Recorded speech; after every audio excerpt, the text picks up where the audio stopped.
बिस्मिल्लाहिर्रहमानिर्रहीम। डेट 5 मई 2021, subject science, class G7। आज की हमारी डायरी साइंस की यूनिट नंबर 1 का पेज नंबर 4 10 से लेके 6 तक जो है वो हमारी रीडिंग प्लस उसमें वर्ड्स मीनिंग होंगे और साथ में सिलेबस है क्वेश्चन नंबर 1 उसका C हाफ। और ये क्वेश्चन हम पढ़ेंगे द रूट से लेकर एडवेंटिशियस रूट्स तक। तो स्टार्ट करते हैं रीडिंग। पिछले लेसन में हमने पार्ट्स ऑफ फ्लावर पढ़े थे। हमने कहा था कि फ्लावर जो है इसके 4 मेन घेरे होते हैं। सबसे पहला घेरा जो है वर्ल जो है वो क्रोला कहलाता है, कैलिक्स कहलाता है, दूसरा जो है क्रोला और तीसरा एंड्रोशियम और चौथा गाइनोशियम। तो पहले दो हमने पढ़ लिए थे, कैलिक्स और क्रोला। कैलिक्स में सेपल्स थी और क्रोला में पेटल्स आती थी। ठीक है जी। आज हम स्टार्ट करेंगे androecium. The androecium is the male part of the flower. ये फूल का जो है वो नर हिस्सा होता है, मेल पार्ट होता है, which forms a third whorl, और ये तीसरा घेरा बनाता है। ठीक है, तीसरे घेरे में आता है ये। It is composed of stamens. इसमें जो पार्ट्स होते हैं उन्हें हम स्टेमन्स कहते हैं। ठीक है, इसकी जो इकाइयाँ होती हैं उन्हें हम स्टेमन्स कहते हैं। आगे स्टेमन्स के भी पार्ट्स होते हैं। Each स्टेमन has 2 parts, a filament which is a thin stalk and an anther, और एक एंथर होता है। एक फिलामेंट होता है और एक एंथर होता है। ये हम जो है इसकी एक्सप्लेनेशन भी करेंगे। मसलन ये देखें, अगर हम फूल का तीसरा हिस्सा बनाएं, ठीक है, तो तीसरा हिस्सा कुछ इस तरह से होता है। इन दोनों पार्ट्स को हम स्टेमन्स कहते हैं। ठीक है, इस तरह के बेशुमार जो है वो स्टेमन जो है वो फूल के अंदर मौजूद होते हैं। इसका जो ऊपर वाला हिस्सा है ये एंथर होता है,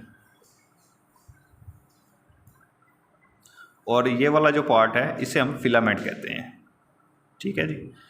जो फिलामेंट है ये जस्ट स्टॉक होती है, थिन स्टॉक होती है, और जो एंथर है इसमें पोलन ग्रेन्स बनते हैं जी। पोलन ग्रेन्स, ये जर्द दाने होते हैं। ठीक है जी, पोलन ग्रेन्स। और ये कहाँ पर बनते हैं? एंथर के अंदर पोलन सैक्स होती हैं। इसके अंदर छोटी छोटी थैलियाँ होती हैं। ठीक है जी, एंथर के अंदर छोटी छोटी थैलियाँ होती हैं, उन्हें हम कहते हैं पोलन सैक्स। ठीक है जी, सेक्स थैलियों को कहते हैं। तो इन थैलियों के अंदर पोलन ग्रेन्स बनते हैं, और ये पोलिनेशन में यानी पौधे की जो नेक्स्ट जनरेशन बढ़ाने में मददगार साबित होते हैं। ठीक है जी। अब रीडिंग पे आते हैं दोबारा। Each स्टेमन has 2 parts, a filament which is a thin stock. ठीक है जी, जैसे ये डायग्राम में भी आप देख सकते हैं, ये जो आपको नज़र आ रहे हैं ये सारे धागे, ठीक है, ये स्टेमन्स हैं। और स्टेमन के 2 पार्ट्स हैं, एक ये वाला, ठीक है, ऊपर वाला हिस्सा, इसको हम एंथर कहते हैं, और ये वाला जो नीचे धागा है इसको हम फिलामेंट कहते हैं। ठीक है जी। Which is a thin stalk and an anther which is attach to the filament and contains the pollen sacs. और इसके अंदर पोलन सैक्स यानी थैलियाँ होती हैं जिनके अंदर पोलन ग्रेन्स बनते हैं। द मेल सेक्स सेल्स और gametes are the pollen grains. Pollen grains क्या हैं? ये मेल गमीट्स सेल्स हैं। ठीक है, जिन्होंने आगे जो है वो फीमेल सेल से मिलकर जो है वो नए जानदार को बनाना है। Which are produced inside the pollen sacs. और ये कहाँ पर बनते हैं? पोलन सैक्स के अंदर बनते हैं। पोलन ग्रेन्स जो है कहाँ पर बनते हैं? पोलन सैक्स के अंदर। तो यहाँ तक हमारी जैसे रीडिंग थी, इसमें कुछ वर्ड्स मीनिंग आ रहे हैं वो देख लें, या आपने वर्ड्स मीनिंग याद करने हैं जी। असल स्टॉक है, तने को कहते हैं छोटा स्टॉक, डंडी। ठीक है, जिस फिलामेंट जो है उसको हमने कहा था वो स्मॉल स्टॉक होती है। और अटैच्ड का मतलब जुड़ा हुआ, प्रोड्यूस का मतलब बनाया जाना, और इनसाइड का मतलब अंदर। ठीक है, इनसाइड अंदर की तरफ, और सैक जो है वो थैलियों को कहते हैं। तो ये आपके वर्ड्स मीनिंग और साथ में आपका सिलेबस से क्वेश्चन था, देखें ज़रा।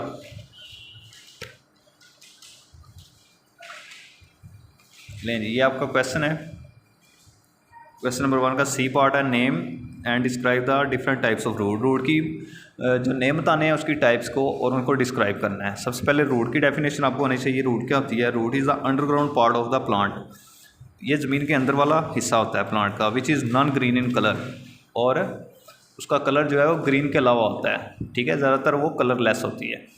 आगे टाइप्स ऑफ रूट्स हैं, ये 3 टाइप्स हैं, टैप रूट, फाइब्रस रूट्स और एडवेंटिशियस रूट्स। इनको हम नेक्स्ट लेक्चर में बारी बारी पढ़ेंगे। तो यहाँ तक आपने इसको जस्ट रीडिंग याद करना है अपने क्वेश्चन को।